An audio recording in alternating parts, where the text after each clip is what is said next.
When author Stephen King wakes up in the morning, he knows that he'll be sitting down at his desk at 8 a.m. and writing 2,000 words. It's something he's been doing every day for the last 30 years. An aspiring author might hear this fact and put off their dream of being a great novelist like Stephen King because they know they don't have the drive or the discipline to sit down every day and pump out 2,000 words. But what the aspiring author fails to realize is that Stephen King uses as much willpower to start writing 2,000 words a day as they require to brush their teeth in the morning. Like most effective people, Stephen King turned a vital productive behavior into a daily habit that is effortless to execute. By making a behavior effortless to initiate, Stephen can reliably execute and produce work at a rate that allows him to be one of the best in his field. Highly productive people like Stephen King are like factory managers. They hire obedient workers, aka habits. They take the time and energy to train a habit so it can execute a task all on its own. This frees up the manager's energy to focus on other habits that will serve him. Eventually, the manager can show up to work, head upstairs to his office, and watch his obedient habits reliably executing tasks and pumping out work without him needing to motivate them to do any of it. Over the course of several years, a manager with well-trained habits produces incredible results, and he gets all the credit for it. His habits don't make his life boring. His habits are what allow him to have the energy and the financial resources to focus on what he enjoys. That's the beauty of well-crafted habits. If you would like the freedom that habits provide, you'll need to have a reliable way of hiring and training habits for your own personal factory. First, only hire one habit at a time. If you train more than one habit at a time, you fail to give each habit the time and attention it needs to become a productive member of your team. You'll need plenty of patience and motivation to onboard a habit, so make sure it's a habit worth investing in. I like to build habits that I know I'll need a year from now as badly as I need today, like the habit of reading books every day to expand my knowledge and expertise. Once you've picked a habit worth hiring, make a contract with that habit before you start the onboarding process. The contract will establish 3 things: an explicit behavior, a minimum daily quota, and the stakes. In a study published in the British Journal of Health Psychology, researchers wanted to see if a person embarking on a 2-week exercise program would exercise more if they explicitly wrote down the following behavior statement. During the next week, I will partake in at least 20 minutes of vigorous exercise on a day, at a certain time, and in a certain place. They filled in the day, the time, and the place to whatever suited them best. The researchers found that those who wrote down their intended behavior were 3 times more likely to complete their exercise program than those who never wrote down an intended behavior at all. Therefore, the first step to increase the chances of a habit becoming a productive member of your factory is to explicitly state when and where that habit will take action each day.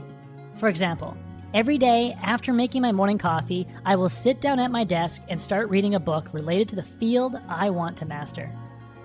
When trying to build a daily habit, research shows that failing to execute the habit for one day is not a big deal. It simply reduces your odds of adopting the habit by about 5%. But if you fail to execute the habit for 2 days in a row, you'll reduce the odds of adopting that habit by 55%.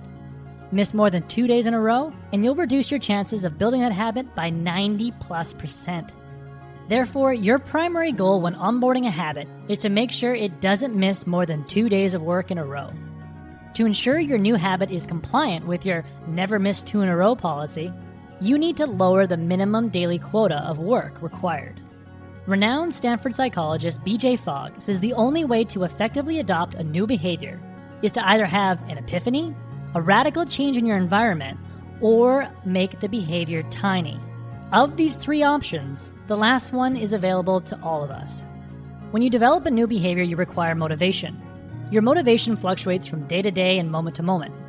Trying to adopt a new behavior that requires a substantial amount of motivation is a low success strategy.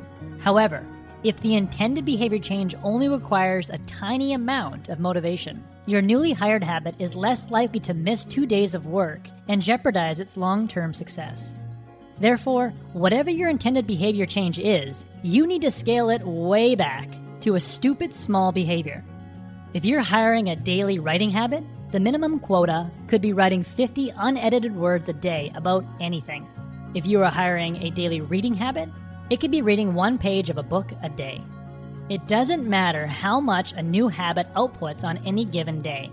The only thing that matters when onboarding a habit is making sure it shows up each day and becomes automatic. Anything a habit does beyond a stupid small minimum quota is simply a bonus. Now that you've laid out an explicit behavior and established a minimum quota for each day, you need to set some stakes. There is an accountability website called stick.com. People go to the site to declare their goals and assign a friend to keep them accountable to that goal. They also have the option of putting money on the line, money that they'll lose if they don't reach their goal. According to stick.com, the goal completion percentages from 2008 to 2011 for people who chose not to put money on the line was 34%. Those who offered to give up money if they failed to achieve their goal had a goal completion rate of 73%.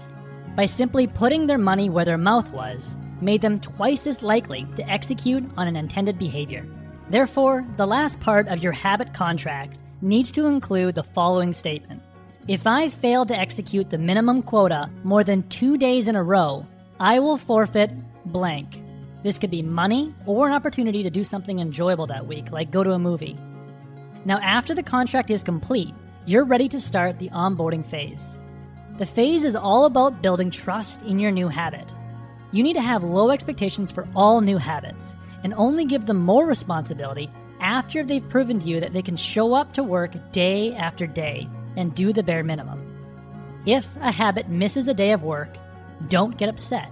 Just make it a priority the following day to schedule it on your calendar and to help it out. The onboarding phase ends when a habit has shown its ability to work without needing your encouragement. Like brushing your teeth, you will feel a natural urge to take action each day.